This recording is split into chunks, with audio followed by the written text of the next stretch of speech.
Gracias por su participación en este congreso. Le damos una vez más la más cordial bienvenida. Tenemos un tiempo de hasta las 10:30, incluido preguntas. Y bueno, usted puede iniciar en cuanto guste. Bienvenido. Perfecto, muchas gracias. Bueno, pues voy a poner la presentación. Un segundito.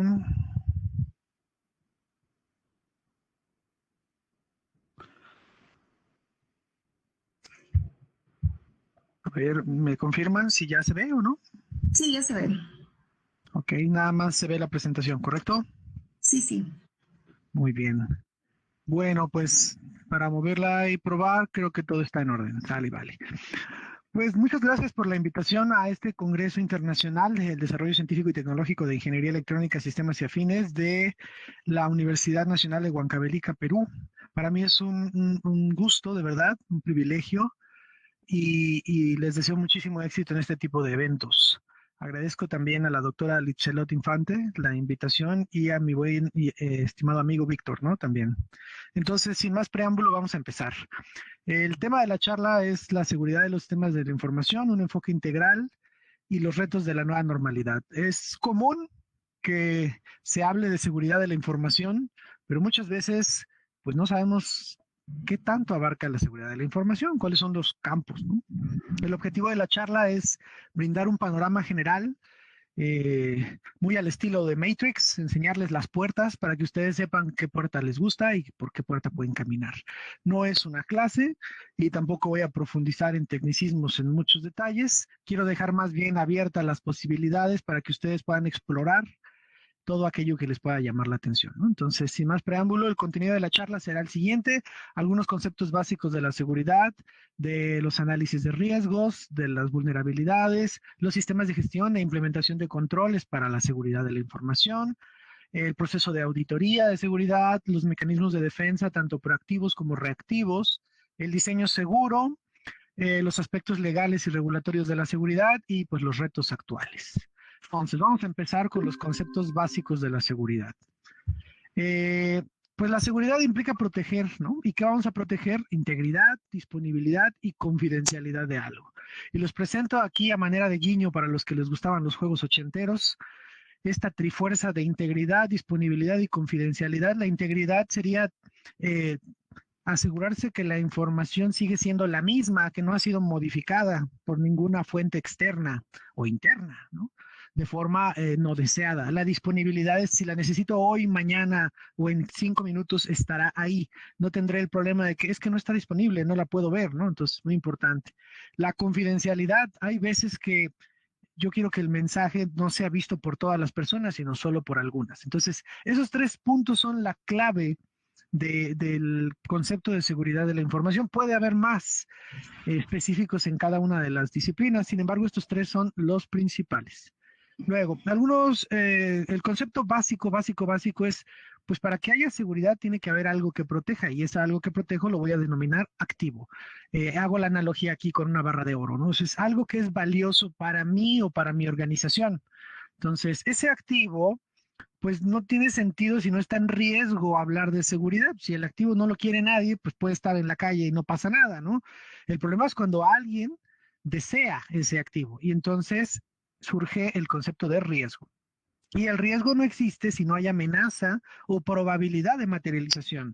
Por ejemplo, aquí estaba este individuo singular en la diapositiva de acá, pero pues no representaba todavía ningún riesgo hasta que existe la posibilidad de tener una forma por la cual puede acceder a ese activo, ¿no? Entonces ya esto se convierte en una amenaza. Y la amenaza normalmente se explota a partir de una vulnerabilidad. En este caso, la vulnerabilidad pues es que haya algo ahí que pueda permitir a esa persona externa o interna, al cual vamos a denominar atacante, poder explotar nuestra debilidad debido a algo, ¿sale? Entonces, la explotación de la vulnerabilidad se puede realizar por distintos caminos, a los cuales denominamos vectores de ataque. Aquí vemos cómo el atacante busca un camino por la ventana y el otro busca un camino por la puerta. Entonces, eso sería a grandes rasgos los conceptos que comparte todo mundo en cuanto a seguridad, no solamente en seguridad de la información. Entonces, Esto nos genera la necesidad de tener pues un análisis de riesgos. El análisis de los riesgos pues es una metodología en la cual vamos a ponerle un color, un número o un nombre al riesgo que está asociado con cada uno de estos binomios, ¿no? Del activo y la amenaza. Entonces, es una magnitud bidimensional que en una dimensión tiene la probabilidad de materialización. En este caso lo puse en el eje horizontal o en el eje de las abscisas. El impacto en caso de materialización, pues yo lo puse en el eje ordenado y lo denomino con la letra I. Entonces, las clasificaciones típicas de esta I es despreciable, bajo, medio, alto, crítico, o puede estar entre 0 y 1, o puede estar del 1 al 10, o como ustedes quieran. Sin embargo, corresponde a una forma de cuantificar ese impacto en caso de que se materialice el riesgo, ¿no? Entonces, por ejemplo, si me pegan hoy, pero lo que se llevan, pues en realidad no servía para nada, pues el impacto es mínimo, no me importa. Alguien entró a la red y ¿qué fue lo que pasó? No, pues se robó toda la información. ¿Qué información? Ah, pues la que estábamos por destruir. ¿Y hay algo importante ahí? No, no hay nada importante. En realidad eran puros archivos temporales cifrados sin ninguna utilidad en particular. Ah, pues entonces no hay impacto. Tenemos que revisarlo, pero no es urgente. ¿Sí me explico? Ahora, la clasificación de la probabilidad, bueno, pues es muy raro que pase, es raro, común, muy común, o es inminente el ataque, ¿no? Entonces, en esta gráfica de la derecha de su pantalla, verán ustedes, pues es un cuadrito en el que pues está acomodado por colores, la combinación de un impacto despreciable con un evento muy raro me deja en lo inofensivo, en realidad no hay ninguna amenaza, no hay ningún problema. Sin embargo, en la medida en la que aumenta la probabilidad o aumenta en este caso el impacto, pues voy generando distintas regiones. Y el caso crítico es cuando la probabilidad es inminente y el impacto es crítico. Entonces, es el estado en el que ustedes nunca quieren estar como gestores de riesgo y en general como dueños de algún activo. Eso significa que su información está comprometida y además les va a doler que se las quiten. ¿De acuerdo? Bueno, eso es lo que tiene que ver con qué es el riesgo. Y hay muchas metodologías para medir y clasificar los riesgos. Una de ellas es ISO 31000, que sería el caso general, de la valoración de los riesgos en todos los ámbitos para todos los sectores. Y en particular, ISO 27005 es parte de la familia de ISO 27000. Y bueno, en esta se hace la valoración de riesgo para los sistemas de la información. Para los que no estén familiarizados, estos ISO, bueno, pues son las normas internacionales generadas en Europa, que dan recomendaciones, porque ninguna norma de estas síguela al pie de la letra. Realmente aquí están las recomendaciones y son aplicables a cualquier modelo de negocio, chico, mediano o grande.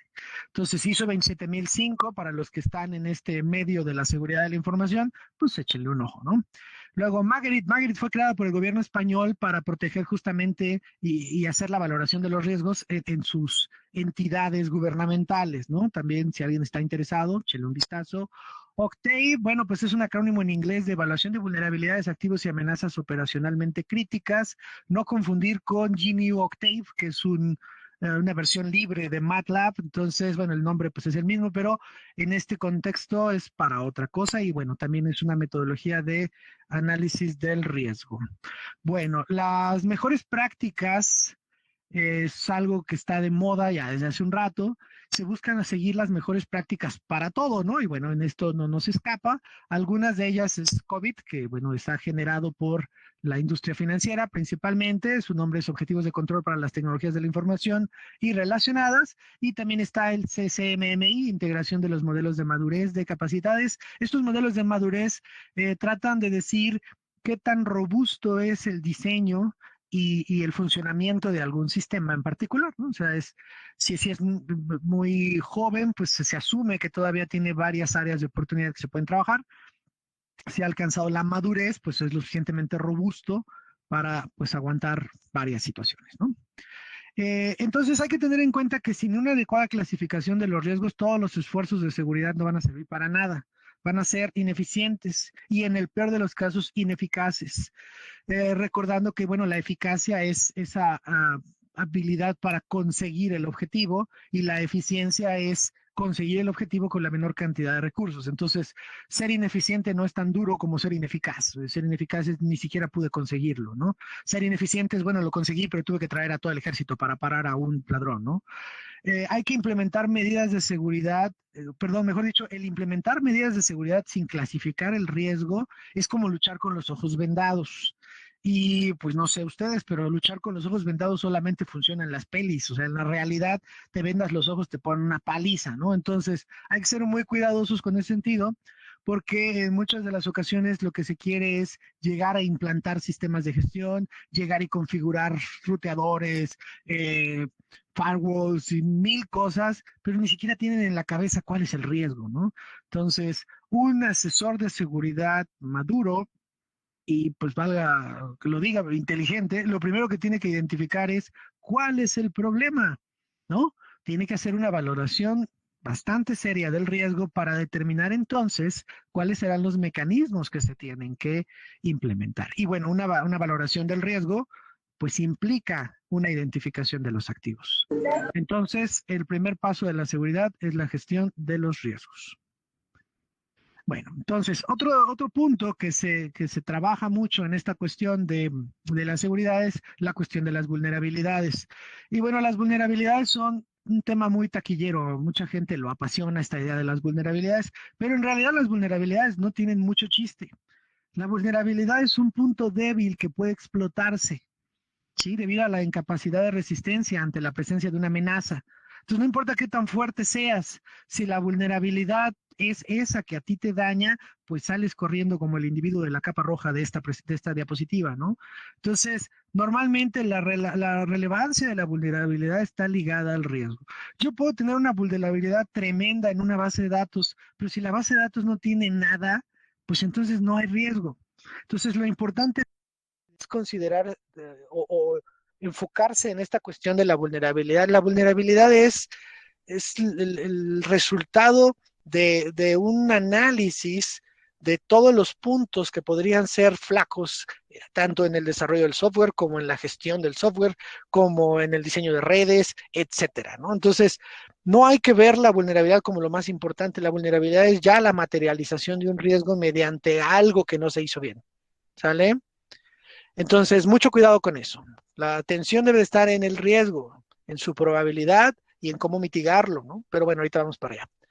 Eh, Hay varios grupos que clasifican y registran vulnerabilidades de las tecnologías de la información y las comunicaciones. Creo yo que uno de los más importantes es OWASP, que es el proyecto abierto de seguridad de aplicaciones web. Ellos hacen pues un listado de las 10 vulnerabilidades web más importantes y además dan un manual gratuito, échense un clavado a buscarlos y en este manual gratuito tienen una valoración de los riesgos, presentan un cuadro y te dicen, esta valoración de riesgos está incompleta. Nosotros ya llenamos una parte, pero a ti te tocan dos columnas. Y tú como analista en esas columnas lo que tienes que hacer es identificar el riesgo en función de tus activos. No sé si me explico. Entonces, digamos que ellos te dan la mitad del trabajo ya hecha y tú le pones el resto. Es como ir a la pastelería y comprar el pastel y te den una de estas bolsas con el dulce que le pones encima, tú lo decoras como quieras, pero finalmente ya tienes hecha una parte de infraestructura. Entonces, OWASP es interesante para los que les guste la cuestión web, el diseño web, las web apps, el trabajo en la nube mediante interfaces web. Ahí está el tip, ¿no? Otro es MITRE-CVE, que es una lista de vulnerabilidades y exposiciones comunes. Pues esto es un repositorio, tiene más una función como biblioteca, recupero todo lo que pasa y lo tengo ahí, igual con la base de datos nacional de vulnerabilidades, que bueno, nacional, ya saben que para nuestros colegas norteamericanos todo lo que ellos hacen es nacional. Entonces, es de su Instituto Nacional de Estándares y Tecnologías, también vale la pena echarse un clavado ahí.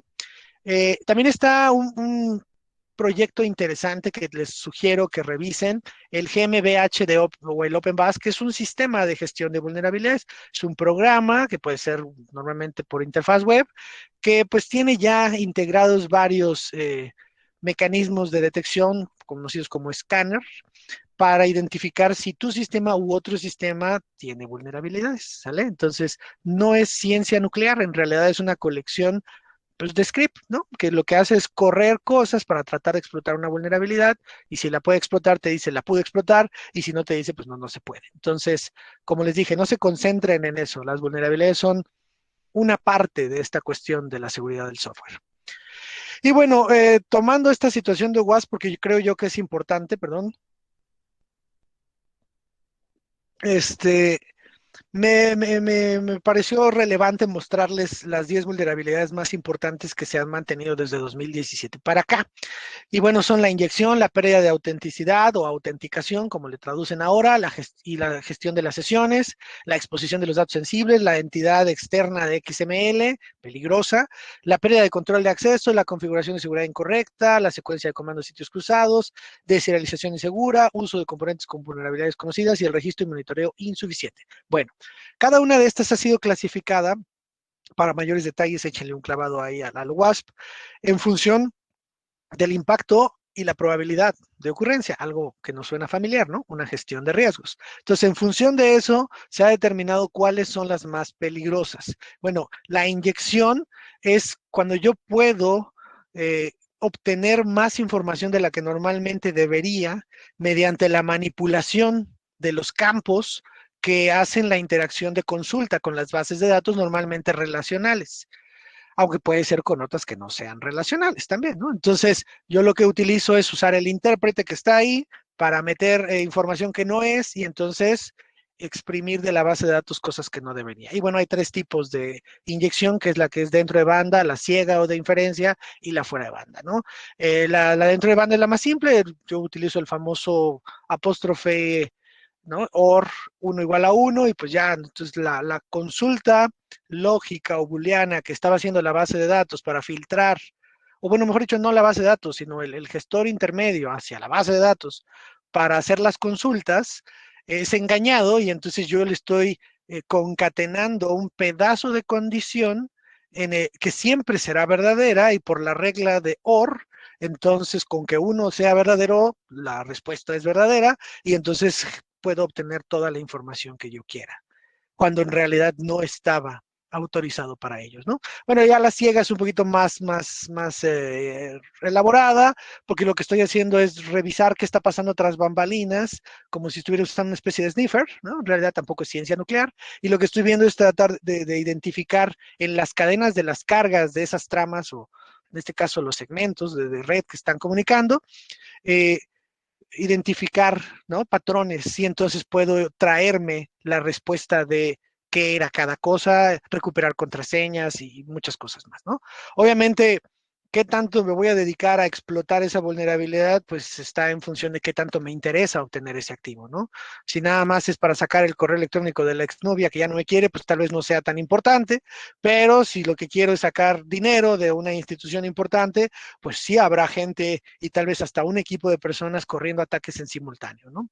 Entonces, lo más difícil es que a veces es difícil, si no es que imposible, identificar este tipo de ataques, porque pues si no existen mecanismos de trazabilidad, pues no me entero siquiera qué consultas estoy atendiendo, ¿no? Entonces, esa es la más peligrosa. La número 1 es la inyección. La 2, bueno, es cuando mediante algún mecanismo, que puede ser incluso una inyección, el atacante compromete las credenciales de acceso o las sesiones, y entonces secuestra la sesión y puede actuar en nombre de alguien más, ¿no? Y esa suplantación de identidad es muy peligrosa, porque todos los mecanismos de seguridad de no repudio y ese tipo de cosas, si no están eh, diseñados por varios mecanismos, pues va a quedar el registro de que tú dijiste algo que en realidad no dijiste, porque una persona se metió con tu contraseña y entonces actuó en tu nombre e hizo cosas que podrían ser incluso legalmente peligrosas para el dueño de las credenciales, ¿no? Entonces es la segunda vulnerabilidad más fuerte. La tercera es la exposición de los datos sensibles. Muchas aplicaciones web y estas famosas API, que son, para los que no sean mucho de programar, la API es un punto intermedio. Hagan de cuenta que construyen un montón de sockets en los que van a conectar cosas, ¿no? Entonces, la API es la forma en la que los programadores externos se conectan con su programa interno para realizar cosas, consultas de bases de datos, uso de sus algoritmos, mil cosas, ¿no? Entonces, estas API o estas aplicaciones web no se diseñan considerando la seguridad y por lo tanto pueden exponer datos sensibles, ¿no? Información financiera, de salud, o sea, es fácil manipular la API para obtener cosas que en teoría no debería de obtener de usuarios a los cuales tal vez no debería estar yo revisando. Entonces, si se dan cuenta, lo común aquí es que las vulnerabilidades no son un problema del software, son un problema de quien lo diseña y de cómo lo diseña.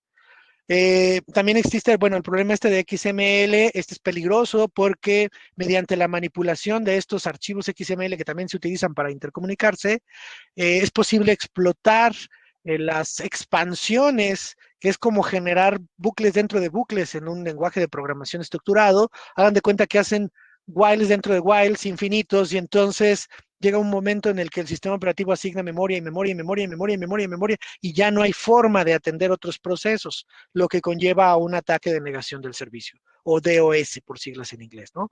Los ataques de negación del servicio son aquellos en los cuales se supera de forma intencional y malintencionada las capacidades de un sistema para responder a peticiones. Todos los sistemas que resuelven peticiones son vulnerables porque es inherente a ellos la necesidad de atender estas solicitudes. Entonces, este modelo cliente-servidor es propenso a ataques de negación del servicio porque está diseñado para atender solicitudes. Entonces, existen mecanismos de defensa de los cuales ya hablaremos más adelante, que tienen como finalidad pues tratar de identificar si las peticiones son reales o no. Bueno, la pérdida de control de acceso, este es fuerte porque ya no puedo tener yo registro de quién entró y qué hizo y qué pasó. Entonces, ya alguien entra, de repente escala privilegios y yo ya no sé qué pasó. Entonces, como administrador del sistema, me quedo a ciegas ante los cambios o situaciones que puedan provocar terceros. Esto es muy común en los hostings compartidos gratuitos de ciertas compañías. Si no se implementan los controles, entonces un usuario más listillo que los demás de repente tiene acceso mediante Secure Shell a una cuenta a la que no debería y ya es dueño de los recursos de los demás usuarios. Un problema fuerte. La configuración de seguridad incorrecta, bueno, este es como para dar zapes a todo mundo, para los que no sean mexicanos, un zape es un golpe detrás de la cabeza, es voy a instalar el sistema más maravilloso y súper sofisticado de seguridad, pero lo único que hago es darle siguiente, siguiente, siguiente, siguiente, aceptar y se acabó. Nunca lo configuré. Entonces, eso me deja un problema fuerte. ¿Por qué? Porque, pues, si alguien conoce el sistema, conoce las claves por defecto. A mí me da mucha risa porque ustedes contratan un servicio de internet, el proveedor de internet les da su módem y tal vez ustedes nunca lo configuren. Entonces, para uno es muy fácil, mediante la dirección lógica remota, la famosa IP pública, pues si el contraseña es admin y el usuario es admin, pues ya estoy dentro de tu red y puedo configurar lo que yo quiera. Puedo hacer un filtrado de direcciones físicas que ya no te permita conectarte. Puedo obtener toda la información que está en tu casa. Puedo abrirme puertas traseras, puedo abrir puertos en tu módem. Entonces, es una situación de, pues, de nada sirve tener la ametralladora si no sé cómo usarla, ¿no?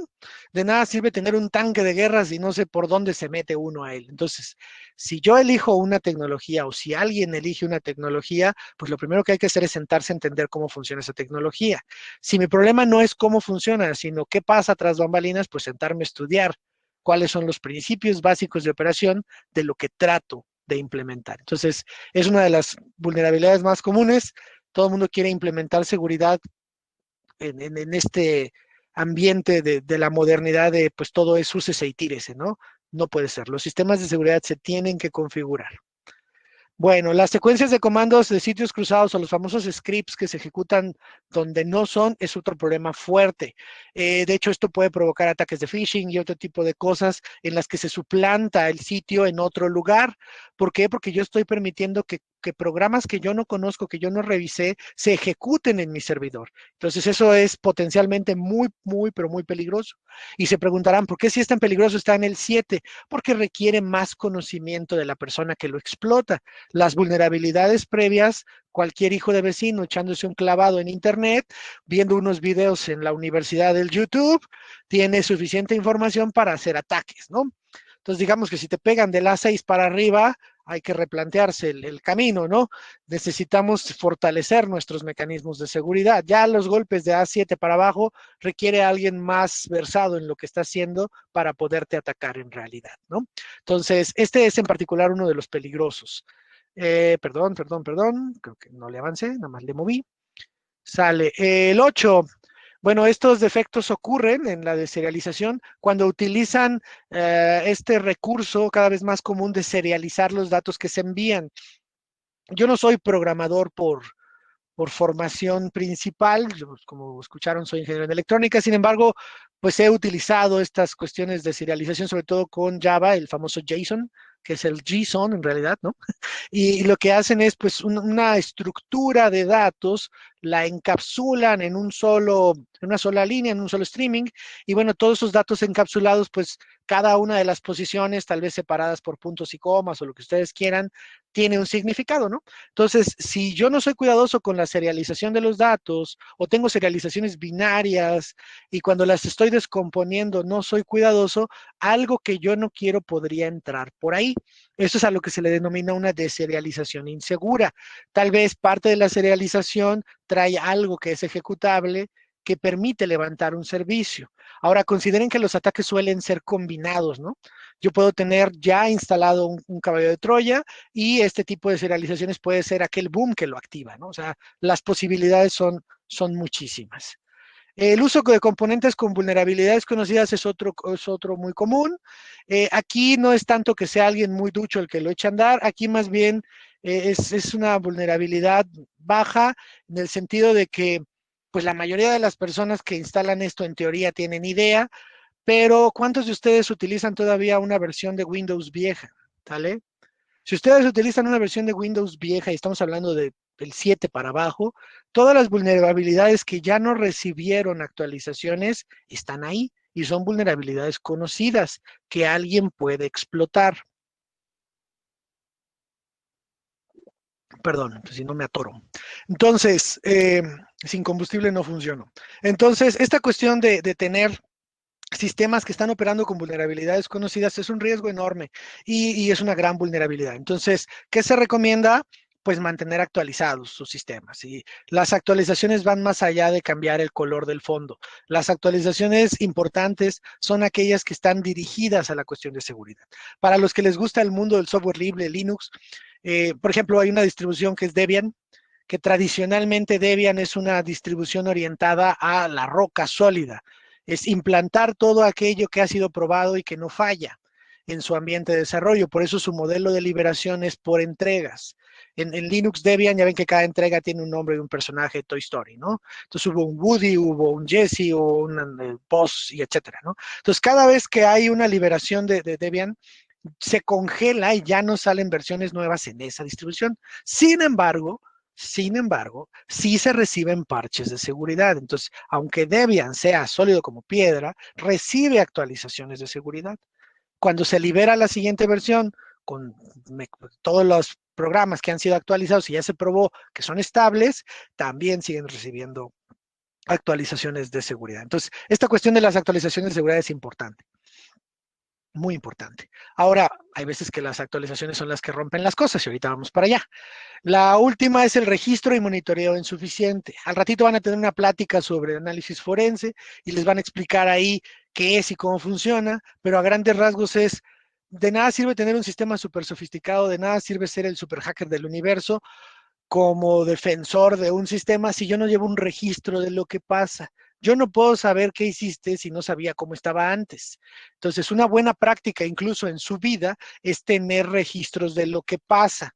Tengo un registro de mis cuentas bancarias, en caso de alguna situación lo cotejo y digo, aquí hay algo raro, me faltan 10 centavos sistemáticamente cada mes que está pasando, ¿no? Entonces, esta situación de llevar un control y un registro es muy de ingenieros, no dejen de hacerlo, y les van a pagar una buena lana, una buena plata, como dicen por allá, por este tipo de labores que no requieren pues, más que tener la disciplina de identificar qué había y qué pasó. Entonces, la trazabilidad, que es esto, es uno de los elementos clave para la implementación de seguridad de la información. Y bueno, eh, parte de las vulnerabilidades que no son web como tal es la ingeniería social, ¿no? Y es el arte de engañar y manipular a las personas para que revelen información confidencial. Este señor Kevin Mitnick, que lo pueden investigar, hacker famoso, dice que siempre se puede explotar, que todos queremos ayudar. Oiga, no sé cómo llegar, no sé qué, la gente trata siempre de ayudar. El primer movimiento siempre es de confianza a los demás. Ahora, cambia un poco, la realidad ha sido ya diferente, pero es increíble, ¿no? O sea, yo en clase, cuando doy mis clases de seguridad, hemos entrado a Facebook, hemos creado una cuenta de nada, buscamos un chavo guapetón ahí en las fotos de la red, porque con mi cara nadie nos va a hablar, ¿verdad? Y nos inventamos ahí que fuimos a París y que no sé qué, y empezamos a buscar gente al azar y en 5 minutos ya tenemos amigas que nos están enseñando sus fotos y han viajado por aquí, y han viajado por allá, ya sabemos dónde viven, dónde trabajan. Eso es ingeniería social. No, no requiere mayor esfuerzo interactuar con personas y obtener información de ellos. Entonces es un peligro. Ustedes en las redes sociales deben de aprender a ser muy selectivos con quién comparten su información y si tienen un perfil público, pues qué es lo que se comparte ahí, sobre todo la generación de los chavos de ahora, que todo quiere rápido y no tiene nada de malo, así crecieron ustedes, tienen que entender que no siempre lo rápido es lo mejor. Hay veces hay que tomarse el tiempo de pensar qué es lo que se tiene que compartir y qué es lo que no se tiene que compartir. Y bueno, a la gente la mayoría de las veces no les gusta decir no y tampoco les gusta que les digan que no, y a todos nos gusta que nos alaben. Por la vanidad llegan y nos ponen una paliza. Entonces, estos 4 puntos son clave, trabájenlos ustedes, no sean víctimas de la ingeniería social y se utiliza para buscar vulnerabilidades o para realizar el ataque, ¿no? Es común en las noticias en México, no sé si en Perú o en otros países sea igual de común, que eh, de repente alguna persona, sobre todo mayor, es engañada por un desalmado, no se le puede decir de otra forma, que agarra el teléfono y le dice que es del banco y que tienen un problema con su cuenta y que puede perder su dinero si no le ayuda a configurar y le da ahí las contraseñas y todo el asunto. Entonces, la gente termina soltando toda la información que no debe y pues pierde su dinero, ¿no? A mí en lo personal me llegó a pasar algo similar. Con toda la experiencia del mundo, fui a un banco a retirar dinero y después el cajero, el muchacho que me atendió, vino hasta la puerta de mi casa a tocar y decir que se había equivocado y que me había dado 1,000 pesos de más.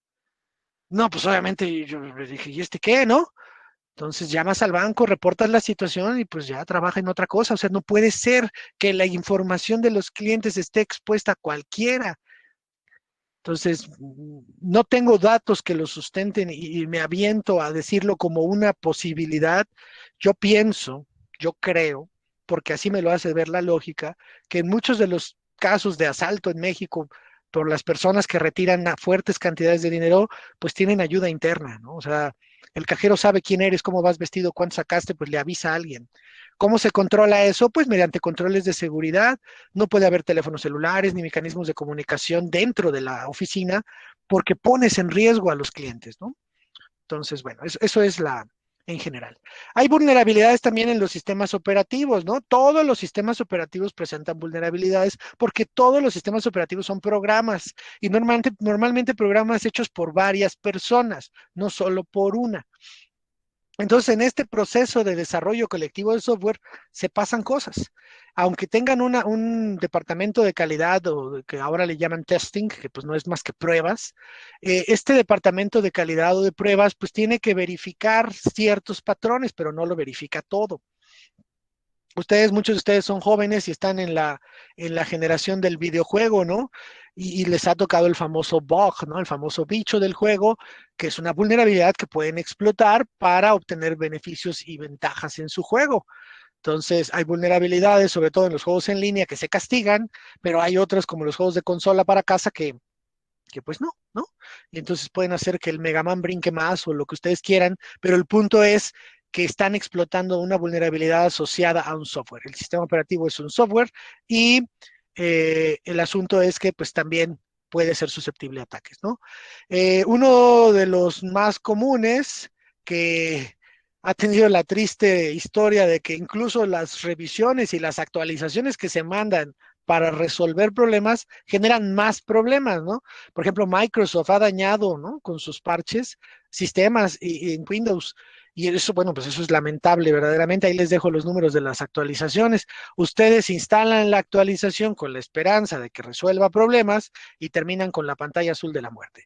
Y por los rostros que veo aquí de algunos de mis estudiantes, sé que a algunos les ha pasado, me lo han contado. Profe, es que actualicé Windows y ¿qué cree? Pantalla azul de la muerte, ¿no? Entonces, pues sí. ¿Qué esperabas, no? El problema con Windows siempre ha sido ese. Hay que entender a Microsoft, no es que sean malos, no, todo lo contrario, lo que pasa es que tienen una presión enorme. La mayoría de las computadoras en el mundo usa Windows. Entonces, la probabilidad de que existan un montón de errores, pues se multiplica. Es natural que este tipo de cosas ocurran, ¿no? Y bueno, las vulnerabilidades de los sistemas operativos ponen en riesgo todos los demás sistemas que se ejecutan sobre ellos. Tú puedes tener un sistema súper seguro, pero si se ejecuta como Windows, falló. Otra vez, la Matrix, ¿no? ¿Se acuerdan en la última película? Por más seguro que era el edificio, cuando quitaron la luz, pudo entrar Neo, ¿no? Así de fácil es. Es una analogía de la realidad. Por eso esa película es buena para ustedes desde el punto de vista conceptual. Bueno, las tres vulnerabilidades más fuertes en Windows son el escalamiento de privilegios para la interfaz gráfica Windows 32. Y bueno, un error en el código de la barra de desplazamiento que ustedes ven como algo tan inútil, si ustedes conocen la vulnerabilidad, pueden generar ahí la explotación del error para ejecutar código y escalar privilegios. Es decir, yo puedo convertirme en administrador a partir de esa falla. No les voy a decir cómo, pero ahí está el problema, ¿no? Otra es el uso compartido de contactos de Windows 10 mediante Wi-Fi Sense. Por defecto, pues así, porque quiere y sin avisarles a ustedes. Sus claves de Wi-Fi, todas las que tengan grabadas, son compartidas mediante Outlook, Skype y Facebook con todos sus contactos. Así de ese tamaño. So pretexto de que sea más fácil conectarnos. O sea, en principio suena muy bonito, ¿no? Pero si yo le doy el Wi-Fi a todo mundo, ¿qué tal si tengo el correo electrónico de mi vecino? Y entonces ya tiene mi clave de Wi-Fi y pues se pone a usar mi ancho de banda cuando yo estoy trabajando para bajar sus canciones norteñas, ¿no? Pues ya me dio en la torre, ¿sí me explicó? Entonces, pues eso es algo que no es deseable. Hay otro que también generó un problema fuerte, es el controlador de fuentes o tipografías Microsoft. Lo que hizo el de Adobe Type es manejar inadecuadamente las fuentes OpenType, lo que permite igual la ejecución de código de forma remota. Entonces hay que ser muy cuidadoso. Ustedes a veces pues, no pueden hacer nada, o sea, aunque quieran, no pueden hacer nada. Primero porque pues, ni se sabe que están todas las vulnerabilidades y si se sabe, pues a veces ni siquiera se puede hacer nada por ello. En Linux hay más chance porque pues uno puede, ¿cómo se llama? Moverle al código abierto, recompilar y ya, ¿no? Entonces, un ataque que ayer escuchaba en las preguntas, en las conferencias que se presentaron, fue el famoso día cero, ¿no? Pues el día cero no es otra cosa más que explotar una vulnerabilidad conocida en algún momento, que tal vez fue diseñada para que se explotara en ese momento, ¿sale? Entonces, eh, vulnerabilidades, como les decía, hay en todos lados. En Linux, por ejemplo, las tres más fuertes están derivadas de cuestiones de comunicación, ¿no? La primera es en NetFilter. El parámetro TCP-MSS, que es el que determina el tamaño máximo de un segmento TCP, puede manipularse en las acciones de reglas del firewall IP tables para poder conseguir ataques remotos de negación del servicio porque explotan errores de memorias previamente liberada o corrupciones de memoria, el famoso use after free, que es, se supone que yo ya liberé ese espacio de memoria y regresó al sistema operativo, pero no fue así. Entonces ese pedazo de memoria sigue ahí sin asignarse a nadie. Por lo tanto, quien lo toma lo usa. El sistema operativo no lo ve mal porque ya lo asignó. Entonces, normalmente lo que pasa, y bueno, ustedes me podrán corregir en algún momento, pues el sistema operativo, su funcionamiento es asignar recursos a los usuarios. Entonces, en ese sentido, si yo necesito memoria, pues utilizo alguna función para que me la dé, ya sea fija desde el principio, declarando el espacio, o de forma dinámica como malloc y ese tipo de funciones, ¿no? Dame memoria, y esa asignación de memoria que normalmente dinámica es la que se usa, el sistema operativo la controla y cuando ya no la necesito, en Java es muy común utilizar los métodos destructores, ¿no? Para liberar esa memoria que ya no necesito. Esas son las buenas prácticas de programación. Entonces, en este sentido, si yo no tengo eso y aparte tengo este problema, alguien puede utilizar las mismas reglas que yo tengo en mi firewall para atacarme. Entonces, esta vulnerabilidad es fuerte porque puede atacar dispositivos de defensa, ¿no? Los famosos firewalls o IDS, si utilizan IP tables, podrían ser vulnerables, ¿no? La segunda vulnerabilidad fuerte para Linux, pues es el controlador. Bueno, en realidad el manejador, recuerden que está dividido en dos, ¿no? El driver y el controller, ¿no? El controller está en el hardware y el driver está en el software y los dos se comunican para echar a andar un hardware, ¿no? Entonces, este manejador, el driver, de la tarjeta de red iWarp de Chelsea, pues no se identifican las condiciones de error en ese programa en particular. Y entonces yo puedo ejecutar de forma remota código, ataques de negación de servicio, explotación del uso de memoria previamente liberada y otras cosas más. Y por último, la explotación UDP, ¿no? Con la bandera esta message pick, ¿no? Una ejecución remota de código mediante la manipulación del tráfico UDP. Acuérdense que el tráfico UDP pues es orientado datagrama sobre datagrama, va por todos lados. Muchas aplicaciones como esta que estamos usando usa UDP, porque no es crítico que los paquetes lleguen en orden. En realidad, si se pierden 5 píxeles, mi horrible cara sigue siendo la misma y pues nadie tiene problema y pues se puede seguir comunicando. Entonces, UDP es un protocolo muy usado. Mediante la explotación de esto, yo puedo invocar checksums falsos, ¿no? Inseguros, para el trabajo de MessagePick y empezar a obtener información, ¿no? Y ejecutar código de forma remota. Y bueno, déjenme descansar un segundito.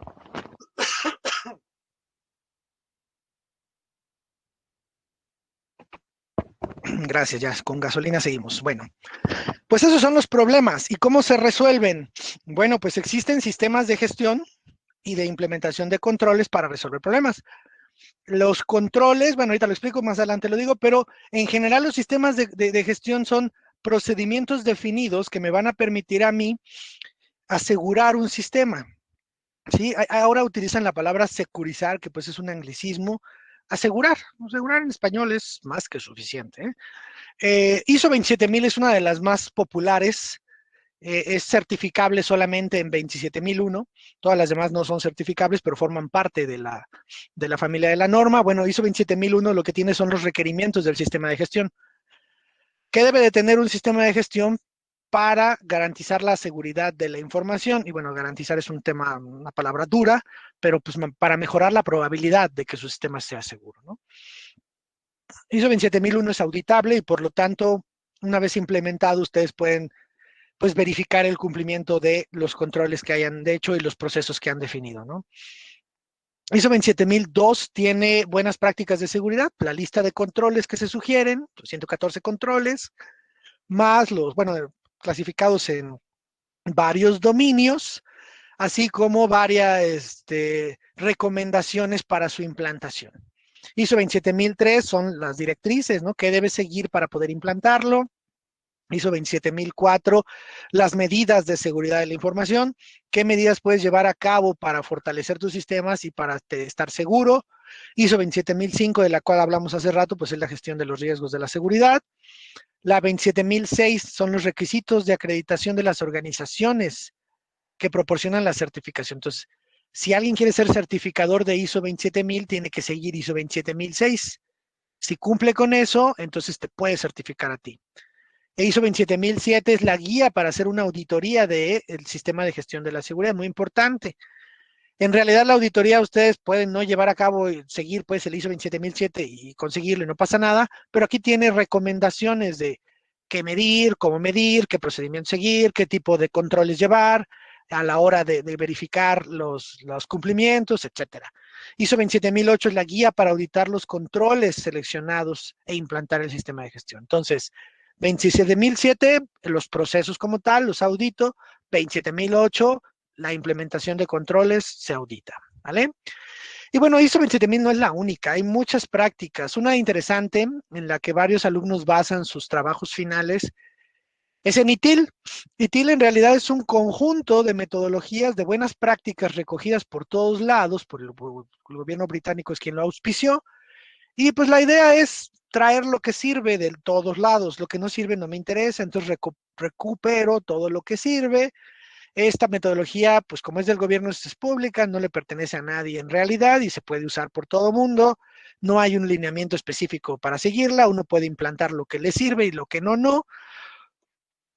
Sin embargo, es paradójica porque la colección de buenas prácticas, que es justamente el objetivo, no siempre implica que sean las mejores, porque esto va cambiando constantemente, ¿no? Entonces, ITIL sirve, pero pues no existe lo tomo del librero y así como está lo leo y ya no. Sí se tiene que implantar en función de lo que necesito.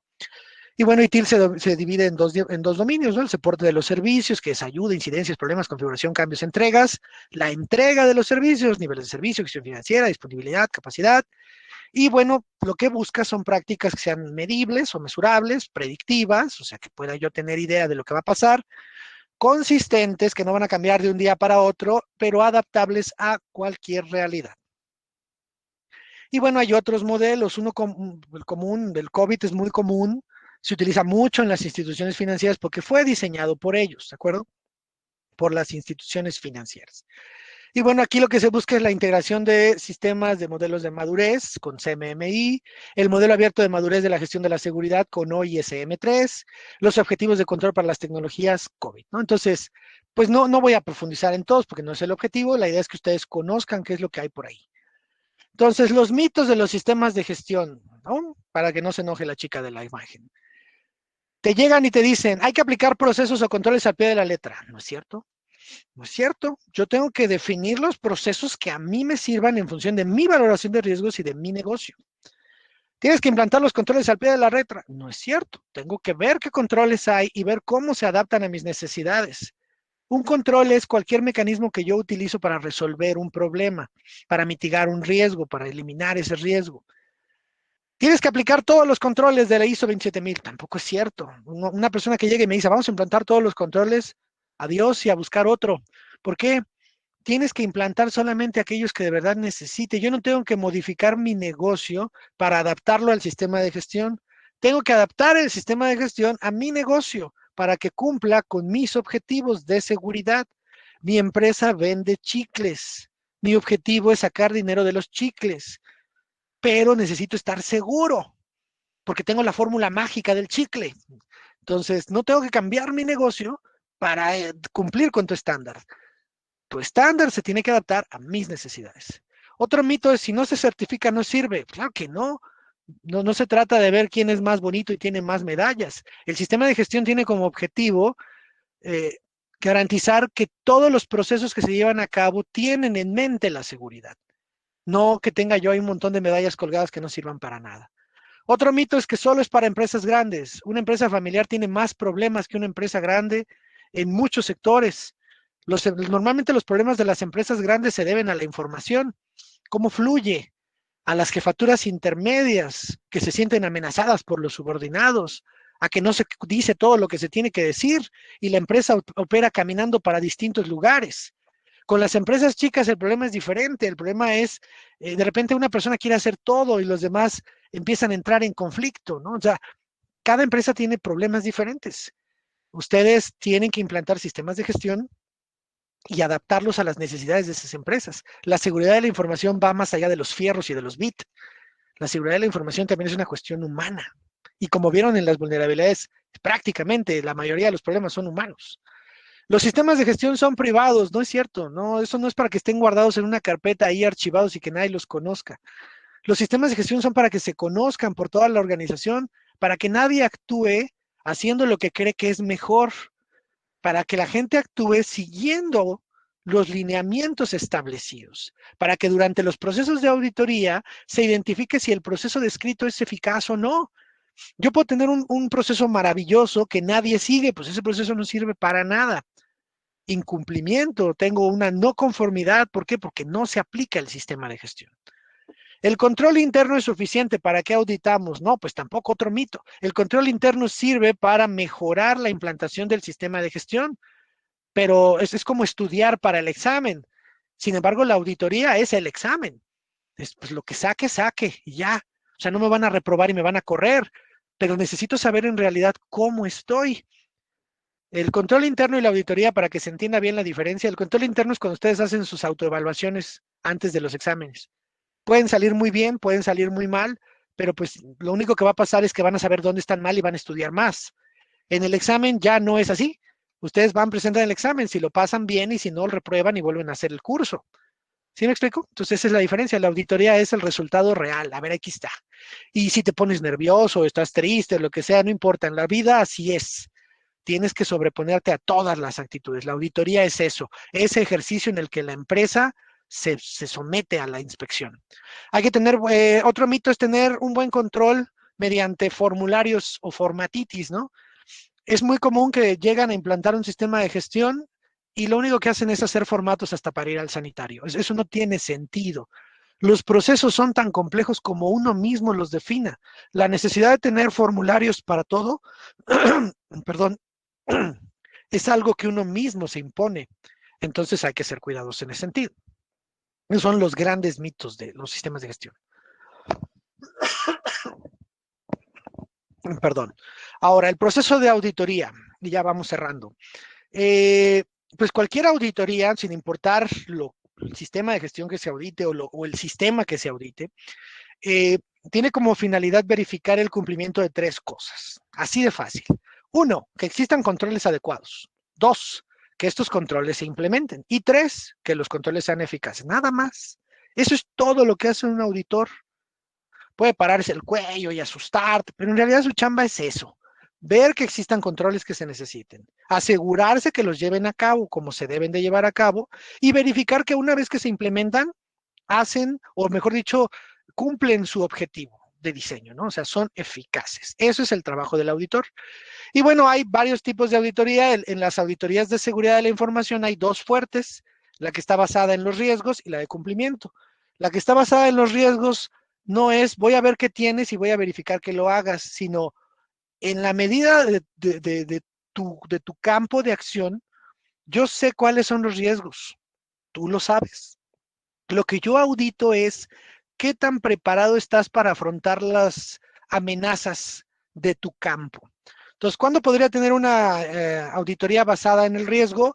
Pues tal vez yo soy una compañía de tarjetas de crédito y tú vas a utilizar mis servicios, pero antes de que yo te suelte información sobre nuestra API para poder trabajar, pues te mando un auditor para que verifique que tu empresa cumple con las medidas de seguridad necesarias para trabajar con mis productos, ¿no? Para dar servicio a mis clientes. Esa es una auditoría basada en el riesgo. Entonces, no está basada en lo que tú tienes no me importa, lo que yo voy a ver es que tú cumplas con lo que debes cumplir. Y la auditoría de cumplimiento es tal vez ya pasó un año de trabajar y ahora voy a verificar que se siga implantando lo que ya definimos juntos. Digamos que sería como que el ejemplo más fácil. Y bueno, estas auditorías pueden analizar los procesos, los factores técnicos, las famosas pruebas de penetración que a todos los alumnos enloquecen y emocionan, pero en realidad solo son un pedacito de lo que es la seguridad y a las personas, ¿sale? La auditoría de procesos es verificar que lo que se definió, los controles que están ahí también se lleven a cabo. Los factores técnicos es sentar a hackearle, explotar vulnerabilidades, hacer escaneos de puertos, tratar de acceder, es jugar al hacker, pero con permiso de papá, ¿no? Eso es. Y muchos chavos, porque la verdad la mayoría son chavos, que se apasionan por esto, pues no han soltado de su cabeza la idea de la parte técnica. Está padre, ¿no? Ser técnico, pero a veces hay que buscar un poquito más arriba. Entonces, las pruebas de penetración son una buena forma para empezar en el mundo de la seguridad, pero tarde o temprano te das cuenta que el problema no está ahí, el problema está en la gente.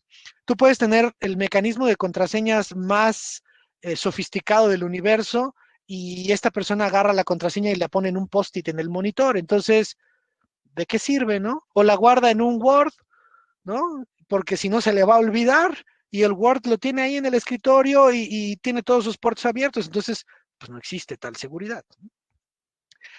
Bueno, algunas técnicas de auditoría, pues puede haber auditoría para ISO 27000, hay auditoría para COVID, está este manual que es muy bueno, búsquenlo y léanlo.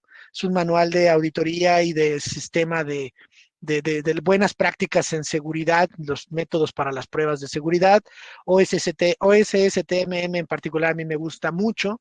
Es un proyecto abierto hecho por muchas personas con la finalidad de darle a todos ustedes la información para ver cómo llevar a cabo la seguridad de la información. Y bueno, he hablado de controles, pero ¿qué es un control? O sea, no solamente el de la tele es control, ¿no? Un control es cualquier mecanismo que ustedes van a implantar para prevenir, mitigar, que es reducir, trasladarle a alguien más o eliminar el riesgo. Creo que no hay duda en lo que es prevenir, mitigar, reducir, trasladar o eliminar. Prevenir es pues, que no vaya a pasar. Mitigar o reducir es ya pasó, pero que el efecto no me dé tan fuerte. Trasladar es que ya no sea mi bronca, sea de un tercero. O eliminar es que lo destruyo. La eliminación del riesgo es el sueño guajiro, porque no siempre es posible. Muy bien. ¿Qué pasó, Janet? ¿Me detengo? No, ok, continúo. Bueno, No, no. ok. Las pruebas de penetración son parte de lo que platicábamos, ¿no? Son esos procesos en los que se verifica el nivel de seguridad de un sistema. Y bueno, hay distintos tipos de prueba, ¿no? La caja blanca, la gris, la negra. Esto en realidad lo que significa es qué tanto sé desde un principio del sistema que estoy tratando de vulnerar. La caja blanca es cuando yo sé todo y pues lo único que quiero ver es si está funcionando los mecanismos que ya implanté de control. La gris, tengo información parcial. Y la negra, no sé nada. Entonces, existen los tres tipos de pruebas porque atienden a tres necesidades diferentes. También están las pruebas de los equipos azul, rojo y púrpura. En el equipo azul yo tengo un equipo dentro de la empresa cuyo objetivo es defenderse de los golpes y tengo otro que es el rojo cuyo objetivo es atacar y tengo el púrpura cuyo objetivo es combinar las dos funciones. Y bueno, existe el concepto del hackeo ético y el no tan ético. El hacker ético es el que se contrata para hacer estas pruebas de penetración como parte de un sistema de identificación de vulnerabilidades y de riesgos, y el no tan ético es el que pues tal vez tiene acceso a mi información y con ella hace cosas que no debería. Y bueno, en una auditoría los resultados se denominan hallazgos y principalmente son dos: conforme, cuando todo está bien, o no conforme, cuando algo no está bien. Hay niveles de no conformidad, puede ser menor, mayor, o puede ser crítica. Aquí dejo, por ejemplo, un ejemplo que yo manejo en mis clases con mis estudiantes cuando imparto esta materia de auditoría. Tengo un activo que son los datos personales de los alumnos, están asociados al riesgo 3 de OWASP, la valoración de ese riesgo es 7 para nosotros. ¿Qué control se implanta? Un cifrado SHA-256 de registros sensibles. ¿Qué control de referencia uso? Bueno, pues el ISO 27010.1.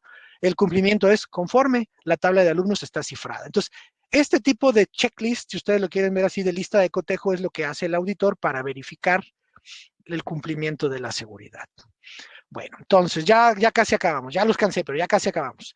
Los mecanismos de defensa proactivos y reactivos, no voy a entrar mucho en detalle porque ni tiempo tengo y además no es el objetivo. Creo que ya se llevan ustedes una idea de que la seguridad no solamente es configurar un firewall, por eso lo dejo hasta el final esto, ¿no? De forma proactiva yo puedo implantar herramientas de defensa en las redes, ¿no? Mediante los bastiones o las pasarelas, los famosos proxy.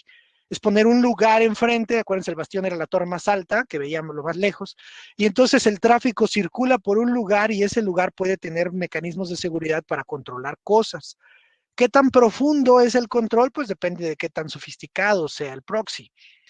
Yo puedo tener algunos proxies corriendo identificadores de protocolos y de tráfico para identificar cadenas en la carga de las tramas y evitar situaciones desafortunadas. Claro, eso va a ser más lento el tráfico. Cortafuegos o firewalls también. Un firewall es tan bueno como la persona que lo configura. Si el firewall está mal configurado, no sirve para nada, ¿no?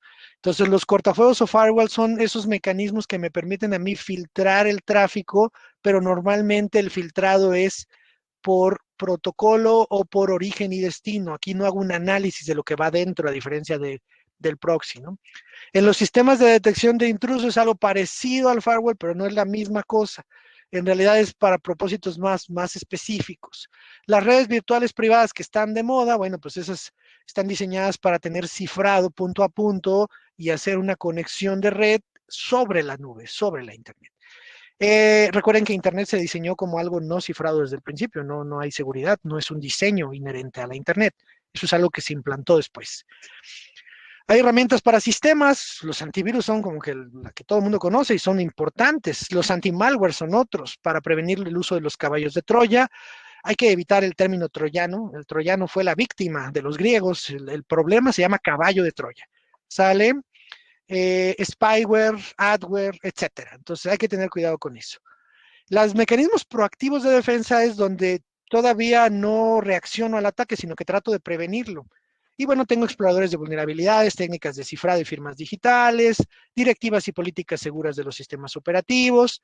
Exploradores de vulnerabilidades, ya platiqué sobre ellos. Cifrado y firmas digitales. En México es común que para realizar algunos trámites uno utilice un mecanismo de firma digital de la Secretaría de Hacienda, que se supone que solamente yo puedo controlar. Con sus teléfonos celulares ahora pueden usar su huella digital para varias funciones. Las directivas y políticas de los sistemas operativos, ustedes pueden configurar acciones de cómo se usa el sistema operativo. Pueden hacerlo incluso de forma remota en equipos que ustedes tengan bajo control de sus empleados, ¿no? Entonces, hay muchos mecanismos de defensa. Hay otros reactivos, que es cuando ya recibí los golpes que puedo hacer, ¿no? Bueno, pues las herramientas para redes son los analizadores de tráfico y protocolos, los sniffer, ¿no? Entonces yo empiezo a ver qué circula por mi red, empiezo a atrapar paquetes con ciertos filtros y empiezo a identificar cosas. También puedo tener sistemas trampa, los famosos honeypot, ¿no? Los frascos o jarros de miel que son para atrapar a los hackers. El hacker ve un activo que parece muy bueno, se mete a atacar, pero lo que no sabe es que lo estamos viendo. Lo que queremos es ver qué hace, qué ataca y de dónde viene. Tal vez no nos interese contraatacar, lo que nos interesa es qué busca este amigo, ¿no? Entonces los sistemas trampas se utilizan también con frecuencia. Hay que ser inteligente, porque si yo pongo un sistema trampa con información que de verdad es útil, pues entonces no es trampa, la trampa es para mí. Hay también antivirus, pero ya no es el escáner eh, de uso constante, sino el análisis profundo, en el que ahora sí me meto y le pongo, me voy a tardar 3 horas, pero voy a hacer un análisis profundo de los datos de mis clientes o de mi computadora, ¿no? Entonces es lo mismo. Están los equipos de atención a vulnerabilidades, que son aquellos que se encargan de verificar, ¿no? Cada una de las vulnerabilidades conocidas y tratar de encontrar otras para prevenir. Y bueno, el análisis forense del que no voy a hablar yo, porque pues van a tener una plática sobre eso, entonces no tiene caso duplicar esta información. Bueno, otro proceso importante en la seguridad es el diseño seguro. Ayer tuvieron una plática sobre eso, si no la vieron, bueno, aquí nada más pongo algo rapidísimo. El diseño seguro lo que busca es tener un ciclo de vida en el que se tome en cuenta la seguridad. Uno de los modelos más famosos, que no es nada nuevo, es el SDL de Microsoft.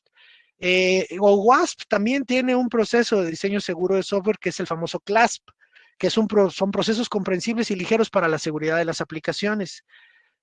Oracle tiene uno que se llama garantía de seguridad en el software. Y bueno, también existe el ISO 21827, que es el modelo de madurez del software, ¿no? Para los que son duros y les gusta el software y les gusta la programación, pues ahí hay 4 estándares que pueden revisar y que les pueden servir. A grandes rasgos, el ciclo de vida del software es analizar el requerimiento, diseñar, desarrollar, hacer pruebas y darle mantenimiento. Eso mejorará las probabilidades de diseñar un software que es seguro. ¿Sale? Hay varios mecanismos para identificar las amenazas. Está el modelo Stride, Dread de Microsoft. Microsoft puede tener muchas fallas, pero la verdad es que es muy maduro en esa cuestión de desarrollo. Acérquense a sus modelos, están gratis. Es importante que los busquen, los lean y los investiguen, ¿no? Aquí yo quería hacer el comentario para los que sean más o menos de mis tiempos o más para atrás, se acordarán que en el Office 95 o 96, creo que en el 95, Excel 95 tenía en la celda 666, ¿no? Un easter egg, un huevito de Pascua escondido que podías jugar, un Doom. Ese tipo de huevos de Pascua desaparecieron de Microsoft porque fue parte del diseño de software seguro. Ya no podía haber cosas ocultas porque cosas ocultas entra en conflicto con el diseño seguro del software. Es por eso que dejamos de ver esas cosas. Entonces, para los que sean curiosos en ese sentido, ya tienen algo que investigar. Así como el software, también las redes tienen un proceso de diseño seguro, ¿no? La defensa en profundidad, la segmentación de las redes, la filosofía del menor privilegio, es decir, pues soltar la menor posibilidad de ejecutar cosas a los usuarios en la medida de lo posible, la identificación de los eslabones débiles, la separación y la rotación de funciones. Esto es bien importante, forma parte incluso de ISO 27000. La segregación de las funciones es que una persona no concentre todo porque entonces tiene todo el poder. Que existan varios departamentos que hagan varias cosas. Si son eficientes a la hora de sus procesos, se compensan esos tiempos para dar seguridad, ¿no? La organización jerárquica de protección y componentes confiables, muy importante. Si yo tengo jerarquía, algunas cosas van a pegar a un nivel, pero no me van a pegar en todos lados. Y la famosa trazabilidad y responsabilidad. Tiene que haber una forma de identificar qué pasa en mi red. Bueno, ya para terminar, prácticamente no me quiero extender mucho por si hay preguntas. Estoy sobre la hora, creo que tengo un poquito más de tiempo. Los aspectos legales y regulatorios de la seguridad. Yo no soy experto en el derecho, la verdad es que no es lo mío. Muchos de ustedes tampoco, pero es muy importante que se sepa. 90% de mis alumnos me dice siempre, profesor, a mí esa parte legal me da mucha flojera, pero ya que la cursé, la verdad es bien importante. Y sí, sí es muy importante. Perú y México son dos países que empiezan a implantar estas cuestiones de seguridad desde sus esferas políticas y se busca la asesoría de los técnicos y luego no les gusta lo que uno les dice, ¿no? Pues es que el problema no está ahí, está en la gente, ¿no? O sea, necesitas educar a la población para garantizar la seguridad. Entonces, pero hay cosas que ustedes pueden tener en mente, ¿no? Como el diseño de contratos sobre los bienes y los servicios de tecnologías de la información, los fundamentos de la propiedad intelectual e industrial. Ustedes pueden registrar sus programas, ¿no? Por lo menos en México existe la posibilidad de registrarlos como una obra de propiedad intelectual. La propiedad industrial normalmente se lleva a cabo mediante el registro de patentes. Hay patentes norteamericanas, patentes mexicanas, seguramente habrá patentes peruanas. El punto es qué instancia local es la que se encarga de ese registro. Las patentes suelen costar dinero para mantenerlas, pero también permiten el cobro de regalías. Hay protección jurídica en los programas informáticos, las bases de datos, las obras de multimedios. En México tenemos una ley para la protección de los datos personales en posesión de particulares, que pues están sujetos a pegarse a ciertos lineamientos para proteger los datos de terceros, ¿no? Hay retos en la tipificación de los delitos informáticos, es muy difícil. Uno no va a denunciar un phishing ni un ransomware. Uno va a denunciar un fraude, un abuso de confianza, un robo, ¿no? De información. Entonces, la ley no ha avanzado al mismo ritmo que que los sistemas informáticos y bueno, trata de ir alcanzándolos para tipificar esos delitos. En esta cuestión de los delitos informáticos hay que tener mucho cuidado porque más allá de la información está la integridad de las personas y es cada vez más común que se cometan delitos graves que vulneran a las personas mediante los caminos electrónicos. Los impactos más allá del ámbito informático es de lo que estaba hablando, y bueno, las legislaciones nacionales e internacionales sobre la seguridad de la información. Entonces, aquí hay muchos temas interesantísimos que ustedes pueden buscar también. Y bueno, destaco el phishing porque es uno de los más comunes, viene de una deformación del deletreo de la palabra en inglés pescar, que es phishing con F, no con PH, en alusión a que pues el fonema es similar en inglés, phishing, viene de pescar a las víctimas, ¿no? Entonces, normalmente utilizan suplantar sitios, suplantar correos electrónicos para que la gente crea que le está dando la información a quien debe darla cuando en realidad se la está dando un tercero. Y bueno, esto se utiliza para atacar personas con bajas habilidades en tecnología de la información, a veces muy difícil de identificar y todos los días hay phishing, aunque exista mucha información. Entonces hay que ser cuidadoso, hay que verificar fuentes. Es bien fácil mandar un correo con una dirección que no es la tuya por cómo está diseñado el sistema de correo electrónico. Entonces, si yo recibo un correo electrónico de una persona que no me pide nunca X, pues antes de mandarle X, busco un medio alternativo. Oye, ¿tú me mandaste un correo pidiéndome esto? No, pues entonces alguien te suplantó. Aguas con eso. El correo electrónico no es confiable independientemente de que todo mundo lo usa para información confiable. Si de verdad quieren enviarse correo electrónico seguro, utilicen plugins de cifrado. Existen algunos gratis. Se comparten ustedes una llave y saben que todos los mensajes que van a utilizar esa llave, o pueden mandar la llave por WhatsApp, o pueden mandarla por otro medio, y entonces el correo electrónico no se puede leer a menos que se tenga la llave. Entonces hay varios mecanismos para hacer seguro el correo electrónico. Y bueno, los retos actuales, ¿no? De esta nueva normalidad que nos tiene a todos en casa, para bien o para mal, ¿no? Los retos de la antigua normalidad eran la seguridad de la información financiera. Los bancos son los que más sufren esta cuestión de ataques. El desarrollo también de las criptomonedas y la inseguridad que eso ha generado en los bancos y no comprender por qué valía poco y luego vale mucho, es algo que es un problema de seguridad también, ¿no? qué se compra con esas criptomonedas.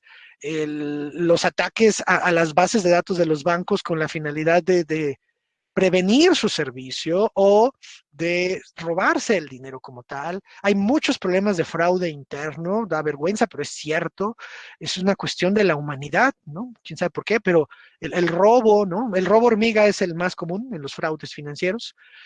Yo me robo poquito de muchas cuentas y pues termina repartido en varias cuentas, no solamente en los bancos, en los gobiernos también. Esa es una cuestión muy, muy, muy fuerte de educación y ética, pero es seguridad de la información. Las vulnerabilidades de ingeniería social potenciadas por el uso irresponsable de las redes sociales, eso es todo un tema para otra charla. Las redes sociales son una bendición y una maldición de este tiempo. A mí verdaderamente me deprime el odio y la intolerancia de las redes sociales. El hecho de que todo mundo pudo dar su opinión los convirtió a todos en seres omnipotentes llenos de razón, dueños de la única verdad, y eso nos aleja como sociedad, y como sociedad estamos sufriendo esas realidades. México es un país dividido socialmente como nunca en su historia. Estados Unidos igual, vean cómo están las elecciones ahorita en Estados Unidos. Está dividido el país a la mitad. O sea, cuando un país está dividido a la mitad, hay un problema social fuerte, porque no hay una forma común de ver las cosas, están contrastados, ¿no? Normalmente esas elecciones muy cerradas entre solo dos facciones deja heridas fuertes en la sociedad, ¿no? Entonces las redes sociales han potenciado eso. Los jóvenes son irresponsables en el uso de las redes sociales. En México tenemos un problema porque los jóvenes se toman fotos desnudos o en situaciones inapropiadas, y esas fotos terminan dando vueltas por la red. Y pues hieren su amor propio y vulneran contra ellos. Hay uso de redes sociales también que es irresponsable de los adultos. Los adultos se van de borrachos y después buscan trabajo y nadie les da trabajo porque en su Facebook lo único que ven son fotos de fiestas en las que están alcoholizados. Pues, ¿qué le hace ver al que busca talento? Pues que este cuate es irresponsable, ¿no? O sea, son juicios a priori que no necesariamente son ciertos, pero que surgen de un uso demasiado rápido y sin lineamientos, sin idea de las redes sociales. También está el que dice, ya me voy de vacaciones y me encanta mi paseo, y pues la casa está sola y cuando regresa se la robaron. ¿Por qué? Pues porque le avisó a todo el mundo que iba a estar de vacaciones. Entonces alguien se metió, robó todo lo que quiso con total impunidad. También tenemos la enfermedad de lo políticamente correcto y la disque libertad de expresión. Ahora más que nunca, por lo menos en México, no sé en Perú, ya no existe la libertad de expresión. Cualquier cosa que tú digas será definitivamente usada en tu contra. Aquí tenemos los famosos lady y lord, y se les pone un sufijo de lo que pasó. Si una persona insultó a otra en internet o en vivo y la grabaron y la subieron a las redes, no pasa de que se exhiba como un grosero. Lo despiden de su trabajo y queda tal vez vetado del campo donde trabajaba. ¿De qué va a vivir esa persona? Todos cometemos errores, chicos y grandes, pero ahora el juicio sobre los errores que cometemos es duro porque ya también implica cuestiones laborales y sociales. En México teníamos un director de una agencia de cultura, y cuando murió un ícono muy importante mexicano, un artista, a este se le ocurrió emitir un comentario negativo y perdió el trabajo. Entonces, es una situación que se debe analizar, ¿no? Seguridad de la información al final del día, porque no solamente se trata de proteger el activo, aquí estamos protegiendo la integridad de la gente, ¿sale? Bueno, las redes inalámbricas es otro problema porque se convirtieron en el medio preferido de conexión y pues es el más inseguro por definición. Toda la información viaja en el aire, ¿no? Entonces, es 100% posible captar esa información que está ahí. Lo que es un poco más difícil es tratar de decodificarla y usarla, pero de que la puedo obtener, la puedo obtener. Ustedes pueden poner su tarjeta de red en modo promiscuo con 3 clics y captar toda la información de todos lados. Es una cosa increíble. Si la información que fluye por su red inalámbrica no está cifrada, ustedes se enteran de todo, absolutamente de todo. La nube se convirtió en el basurero, perdón, en el tesoro de información. Todos los días se suben miles de millones de cosas inútiles a la red. Mensajes de texto que no tienen sentido, los famosos memes, fotografías mías en este ángulo, en este otro ángulo, enseñando este ojo, enseñando este otro ojo. Pues en realidad es inútil, no tiene ninguna función útil. más allá tal vez de la vanidad o cualquier tontería.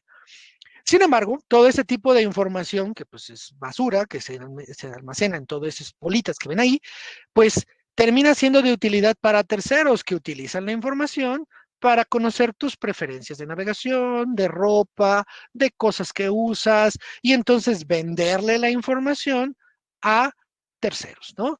Es todo una nueva tendencia, ¿no? Esta cuestión del data, ¿no? Intelligence, Big Data y todo ese rollo, pues es vender esa información a quien le puede ser útil.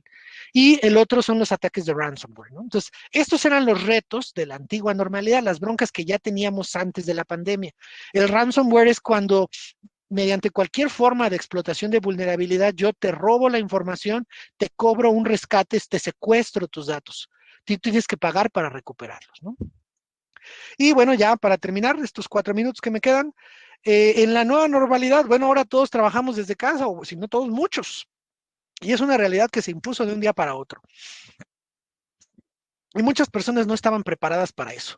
De repente se está usando la computadora personal para hacer cosas del trabajo. De repente ni siquiera sé cuál es la herramienta correcta para hacer las cosas.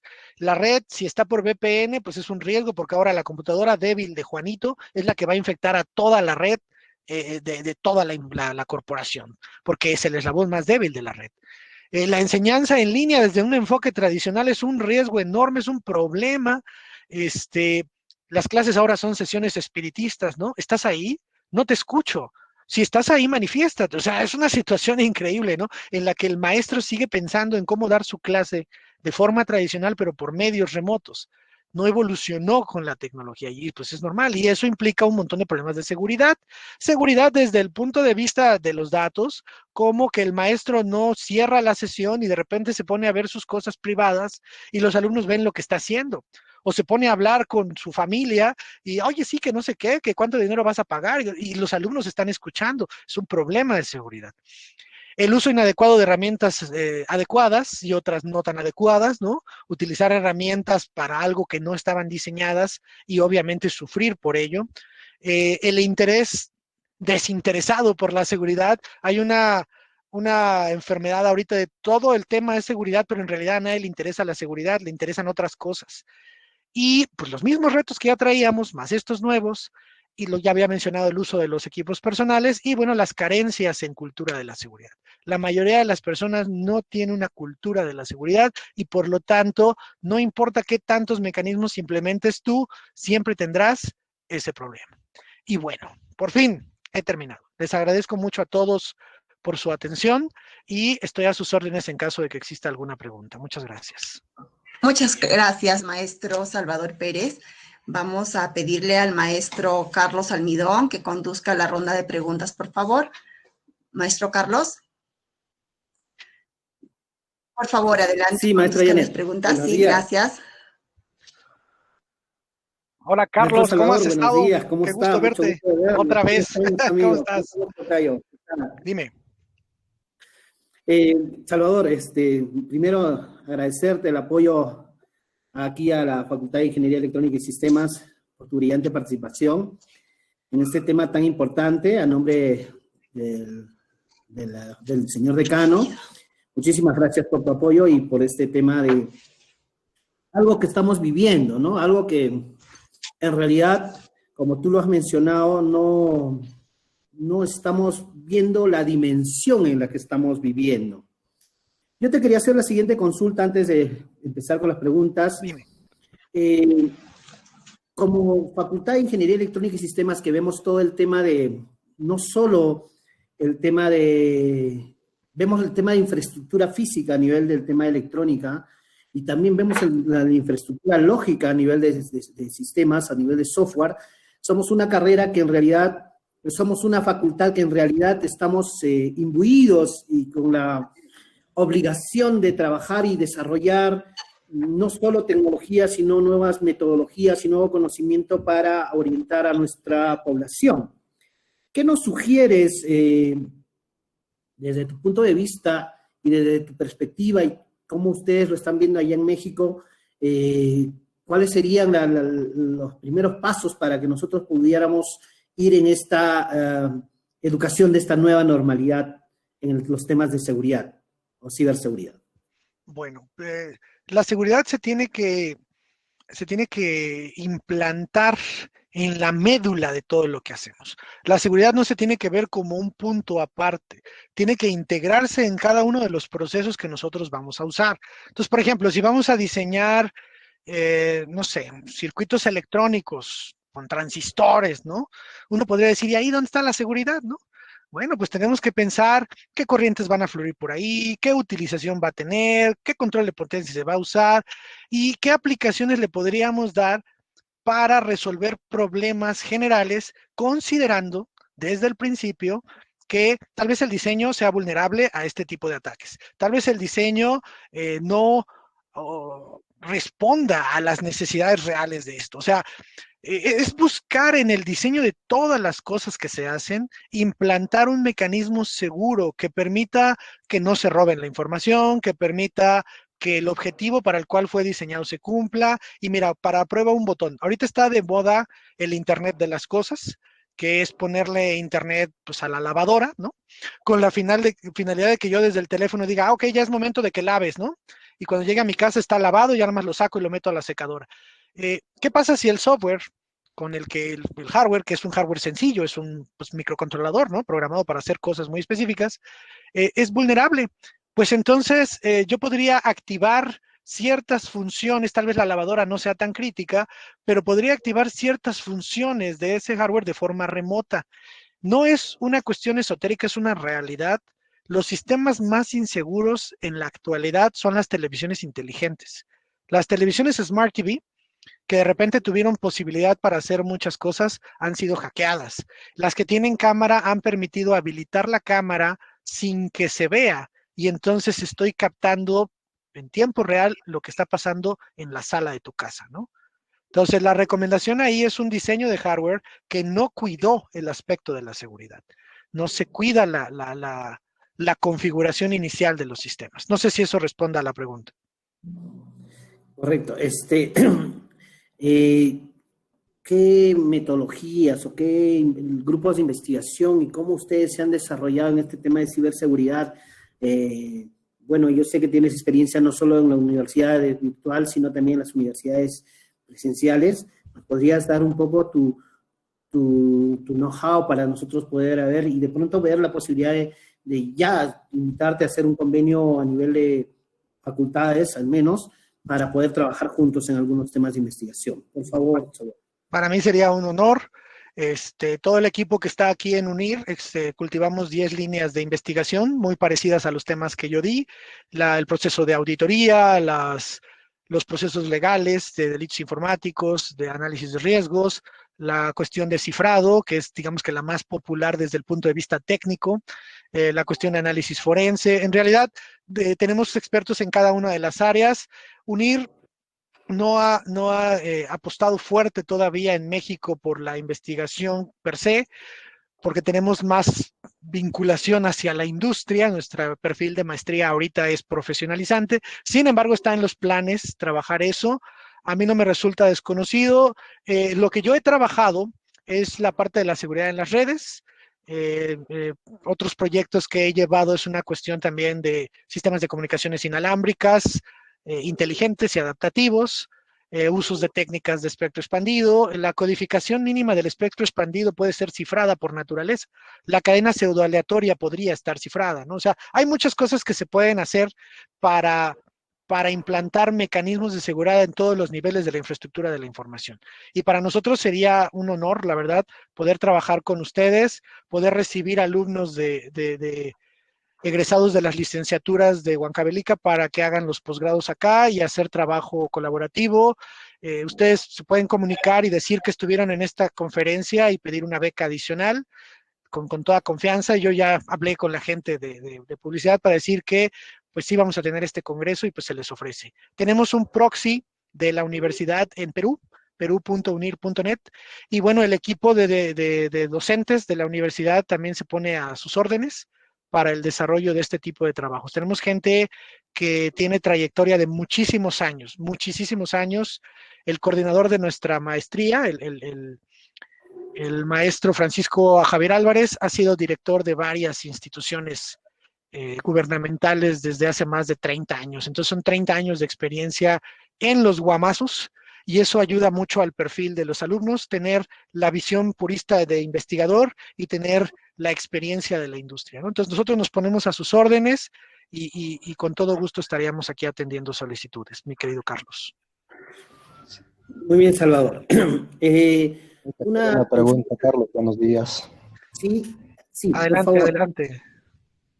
Buenos días. En primer lugar, las felicitaciones al expositor que ha tratado este tema de seguridad.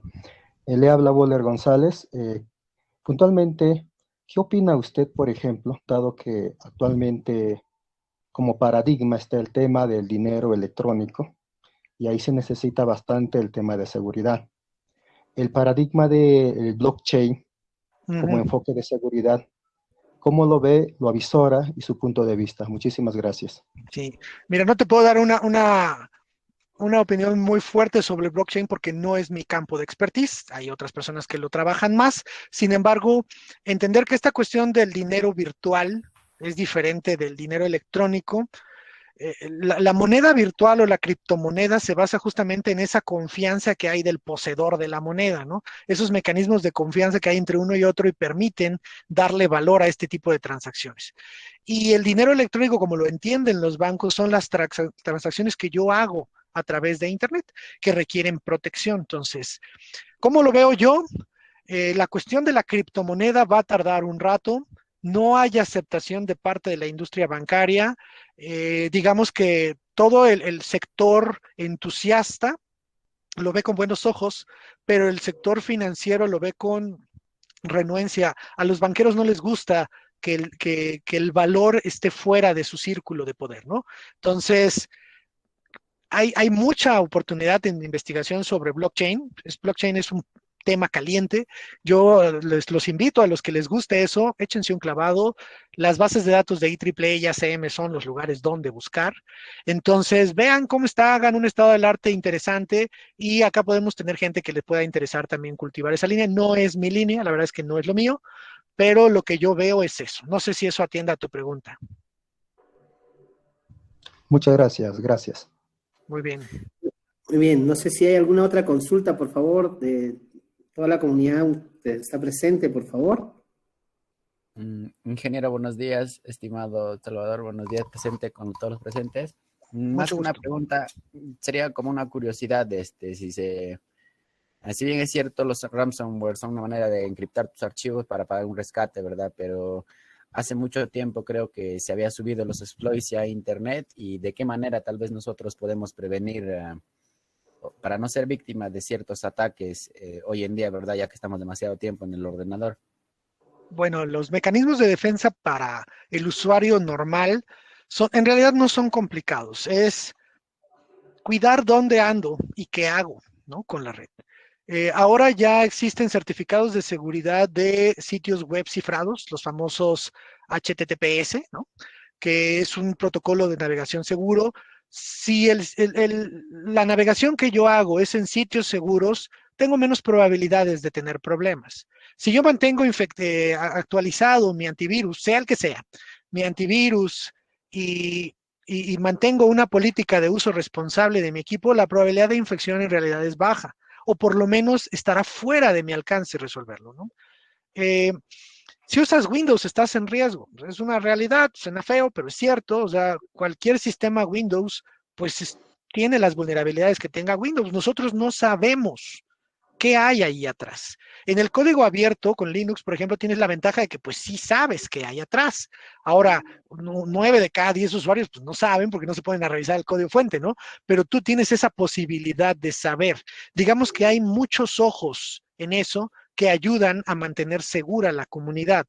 Yo te puedo compartir, yo usé Linux durante la mitad de la pandemia para trabajar desde mi casa.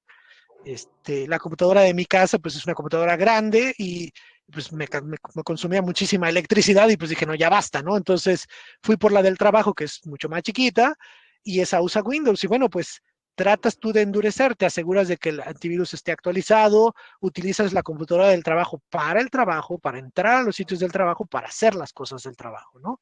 Entonces la recomendación es fíjate dónde navegas. Si vas a navegar en lugares peligrosos porque quieres navegar en lugares peligrosos, usa Tor. Tor es un buen navegador seguro. Utiliza varios mecanismos de cifrado y para esconderte. Creo que lo van a tomar ahorita en la plática de forense. Entonces, ese Tor es una buena alternativa. Considera también que todos los días te están monitoreando. O sea, si tú usas Google para buscar, le estás diciendo a Google tus preferencias de búsqueda. Si quieres que no te rastreen, usa el DuckDuckGo, creo que se llama el buscador, ¿no? Entonces, no sé si eso responda a tu pregunta. Cipriani. Sí, muchas gracias. Más bien, también tal vez si tuviese un poquito de tiempo, las maneras de encriptación creo que son muy diferentes a las tradicionales y ese mito podría desmentirse, y también he oído que se podría ser víctimas simplemente a través de abrir documentos de Word que te hayan enviado, que los macros se desactiven y tantas cosas como esas. Sí, exacto. El uso de macros siempre va a ser un riesgo. Los macros no se usan a menos que sepas quién te los manda, ¿no? Y confíes en esa persona. El macro es una ejecución remota de comandos, eso es, un macro es un script, ¿no? Entonces, si tú no tienes cuidado, pues lo que estás haciendo es correr un programa que no conoces en tu computadora, es por definición es inseguro, ¿no? Entonces, más allá de que el mecanismo de cifrado sea o no diferente, conocido, sofisticado, pues si no tienes la llave va a ser muy difícil que lo rompas, ¿no? O sea, por definición, y mi estimado Carlos no me va a dejar mentir, parte de los procesos de investigación que hacemos los que estamos en este rollo es un estudio matemático y de probabilidades para obtener cadenas de difícil ruptura. Entonces, tiene que haber algún detalle para poder romperlo. Por ejemplo, con Wi-Fi, la mayoría de ustedes ahorita ya están riéndose porque se robaron el internet alguna vez del vecino. Cuando explotaron la vulnerabilidad del protocolo WEP, el famoso web, con AirCrack, ¿no? NG, lo que hacían era no romper el cifrado, sino explotar la vulnerabilidad de los vectores de inicialización de esas comunicaciones. Yo daba más información de la que tenía que dar y eso permitía recuperar la contraseña. Entonces, hay que ser muy cuidadosos en esta cuestión de seguridad. Desde el punto de vista del usuario no muy adelantado es llevar una política de obedecer las buenas prácticas, ¿no? Mantener un antivirus actualizado, no navegar en sitios desconocidos, no, como con el teléfono, no contestar correos de gente que no conozco y no sucumbir a la necesidad de estar en las redes sociales dando más información de la que se debe. Esa sería la recomendación. Muy bien, gracias Salvador. Solo para finalizar una pregunta que nos dice, ¿qué medidas de seguridad debemos implementar en el trabajo remoto para que sea de confianza en el trabajo? Bueno, creo que es parte de lo que acabo de decir, ¿no? El trabajo remoto es trabajar, no ponerse a hacer otra cosa, utilizar las herramientas para lo que son. Si hay un departamento de informática ligado a tus funciones laborales, pedirle a ellos tu decálogo, que qué es lo que debo hacer y qué es lo que no debo hacer. ¿Tienes instalado un sistema de monitoreo remoto? Sí. Te paso la llave por otro canal, ¿no? No por aquí. Ok. ¿Tú te vas a meter a darle mantenimiento a mi máquina? Ya ven que ahora existen herramientas como AnyDesk, el mismo Microsoft Teams y varias herramientas te permiten dar control remoto, ¿no? A otra persona. Entonces, pues tener mucho cuidado de a quién le doy control, asegurarme de cerrar las sesiones, procurar no tener la misma contraseña para todo. Hay un mito de que la contraseña fuerte es la que tiene símbolos y letras. Es más fuerte una contraseña larga con palabras difíciles de adivinar en un diccionario que una contraseña corta. Es una cuestión de métodos de probabilidad. Mientras más grande es la combinación, es mucho más difícil porque es exponencial en cada uno de los pasos, ¿no? Entonces, tener contraseñas de gran dimensión, cosas que ustedes recuerden, que no necesiten pegar por ahí en un post-it, cosas que no necesiten tener guardadas en algún lado, porque entonces de nada sirve ser seguro porque su contraseña anda por todos lados, ¿no? Búsquenle por ahí, están las Rainbow List para los que les guste esta cuestión de seguridad. Un Rainbow List es un diccionario de contraseñas que ya están cifradas, ¿no? Entonces, pues es igual de inseguro, ¿no? Entonces, no sé si eso sirva como buenas recomendaciones para el teletrabajo. Ponerse a hacer lo que tienen que hacer, desconectarse cuando se acabó el trabajo, tratar de usar el equipo del trabajo solo para el trabajo, separar sus funciones privadas de sus funciones laborales. Esa sería la recomendación. Muchas gracias, Salvador. Muchísimas gracias por el apoyo. Sí, muchas Carlos. gracias a todos. Le voy a dar el pase a la maestra Yanet para que pueda hacer los reconocimientos del caso. Maestra Yanet. Gracias, Carlitos. Bien, una vez más agradecerle y felicitarle al maestro Salvador Pérez por su brillante exposición. Y bueno, como acostumbramos y estilamos en nuestra facultad y en nuestra Universidad Nacional de Huancavelica, le vamos a entregar un certificado por su participación. Bueno, dadas las circunstancias, el certificado va a ser mostrado en la pantalla, así que por favor le pediría, maestro Salvador, ya quitó su diapositiva, entonces el equipo técnico, por favor, va a mostrar el certificado que le otorgamos como ponente de este evento. ¿Sí? Ahí lo tenemos, otorgado al maestro Pérez Salgado Carlos Salvador, como ponente en el primer Congreso Internacional de Desarrollo Científico y Tecnológico de Ingeniería Electrónica, Sistemas y Afines, organizado por la Facultad de Ingeniería Electrónica Sistemas de la Universidad Nacional de Huancavelica. Muy reconocidos por su participación, y esta es una pequeña muestra de nuestra gratitud. Asimismo, por favor, al equipo técnico, el Consejo de Facultad de nuestra universidad ha tomado el acuerdo de reconocerle y agradecerle con un documento resolutivo que también lo van a mostrar, dándole pues el mínimamente el reconocimiento y la gratitud hacia su persona, y de igual forma le estaremos haciendo llegar estos documentos por el mail, espero que esta vez sea seguro, y bueno, pues lo pueda utilizar usted en su CV. Muchas gracias, muy reconocidos, y tal vez usted tiene algún mensaje final para dar pase al siguiente ponente. Muy amable, gracias. Muchas gracias a todos. Víctor, no te veo, quedamos que íbamos a platicar. Un abrazo para Víctor, un abrazo para Carlos. Me dio mucho gusto verte, Carlos. La doctora Lipselot tampoco la veo, pero un abrazo para ella. Soy un privilegiado de contar con su apoyo. Gracias por haberme invitado. Un abrazo a mis compañeros allá y pues que la fuerza los acompañe. Cuídense mucho. Hasta luego. Buenos días. Claro que estoy con usted. Hola, qué gusto, doctora. Un abrazo para usted. Gracias. Gracias.